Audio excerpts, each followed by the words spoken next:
बाहर जाके rural districts के हेडक्वार्टर्स में पब्लिक ग्रीवेंसेस को रिड्रेस करने की जो कोशिश है वो जारी है। हम चाहेंगे कि इसका फ्रीक्वेंसी बढ़े, पर कई बार वक्त जो है वो बीच में खड़ा हो जाता है। हम ये भी चाहते हैं कि इसकी फ्रीक्वेंसी बढ़े। एक्सपीरियंस ये कहता है कि इसमें कि हम वही दो किस्म की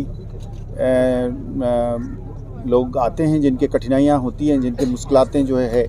एक तो अपना पुलिस का जो परिवार है उसमें इतना बड़ा परिवार है, उनके लोग आते हैं, उनके घर में बड़ी मसाइल होते हैं और इतना लार्ज फोर्स है फैला हुआ है, तो उनका SRO केसेस होते हैं, ट्रांसफ़र की केसेस होते हैं, उनके फैमिलीज़ में हेल्थ की इश्यूज होते हैं, चिल्ड्रन की एजुकेशन, बच्चों की एजुकेशन के मसले होते हैं, ये सब होते हैं। अब मैं वही पहले मैंने आज कोशिश करी कि पहले अपने पुलिस वालों की सुन लूं, फिर बाकी जो लोग बैठे हैं उनको सुनूंगा। तो अभी यहाँ पे जो पहले के एक्सपीरियंस रहे हैं उसमें इन्वेस्टिगेशन की लेट इन्वेस्टिगेशंस को लेकर, या फिर पुलिस के कुछ पुराने इंक्वायरीज़ हैं उसको लेकर लोगों को रहता है, खदशा रहता है, वो सब होते हैं। मैं उम्मीद करता हूं कि काफ़ी कुछ हम हल कर पाएंगे यहीं पे बैठे बैठे। कई सारी चीज़ें जो पुलिस हेडक्वार्टर्स के मुतलक होता है वो तो एकदम मेरे हाथ में होता है, मैं 5 मिनट में कर देता हूँ। जिसमें थोड़ी बहुत तहकीकात करना होता है उसमें थोड़ी टाइम लग जाता है।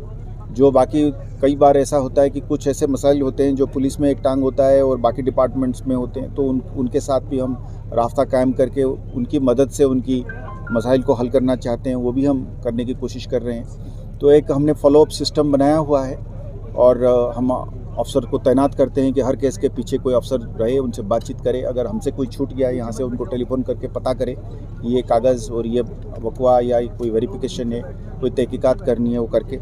तो इसलिए ये एक एफ़र्ट है कि सुने और इसको हल यहीं पे स्पॉट पे कुछ कर सकते हैं तो करें, जो नहीं है उसको तहकीकात करके हेडक्वार्टर के लेवल करें।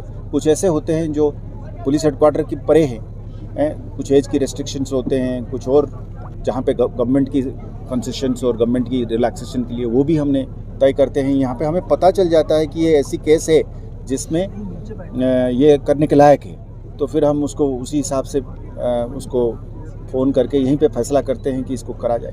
जी आपने बहुत देखा हमने जम्मू और कश्मीर में आपने मैक्सिमम डिस्ट्रिक्ट्स में आपने पब्लिक दरबार की, लोगों को सुना, लोगों को देखा, लोगों की मुश्किल। क्या आप महसूस नहीं करते हैं कि जो ये आपका अवामी दरबार का सिलसिला है इसकी फ्रीक्वेंसी बढ़ाने की ज़रूरत है और दीगर जो आपके सीनियर ऑफिसर्स हैं उनको भी फील्ड में आने की ज़रूरत है? जी बिल्कुल सही है। इसमें मेरे ख्याल में और भी अफसर्स इसमें धीरे धीरे शामिल हो रहे हैं और ये एक स्ट्रक्चर्ड तरीके से इसकी फ्रीक्वेंसी और अफसर्स और डिपार्टमेंट में भी मेरे ख्याल में हमने देखा है कि सरकार कर रही है। तो हमारे अफसर जो है, पुलिस अफसर जो है, वो भी जगह जगह पे अभी सुनने की अभी सिलसिला शुरू किया है। और जब हम मिलते हैं तो कुदरती कई सारी चीज़ें ऐसे होती है कि वो सुधर ही जाती है। तो जो बाकी नहीं है वो फिर सीनियर अफसर साहिबान बैठ के उसको सुनेंगे। पर बात आपकी दुरुस्त है कि इसकी फ्रीक्वेंसी बढ़नी चाहिए और अफसर इसमें शामिल होनी चाहिए, इसमें कोई दो राय नहीं। सर, लोगों की तादाद बहुत ज़्यादा है, आपको लग रहा है कि ऐसा इनिशिएटिव लिया गया है सर, इस किस्म के जिला सतह पर ऐसे रेडियल कैंप का इनेकाद किया जाता है, तो सर हमें ये बताइए कि इससे पुलिस और आवाम के दरमियान जो रिश्ते हैं वो कितने इस्तवार हो सकते हैं? देखिए, बहुत हो सकते हैं इसमें। मैंने देखिए ना, हमें इस चीज़ की बड़ी एहसास है कि बाकी डिपार्टमेंट के निस्बत में पुलिस डिपार्टमेंट का एक इंटरेक्शन जो है, और भी डिपार्टमेंट्स हैं पर पुलिस की एक रिलेशनशिप और एक इंटरेक्शन बहुत डायरेक्ट है। कॉमन मैन जो स्ट्रीट में चलने वाले आम आदमी जो है उसके साथ पुलिस का एक रोज़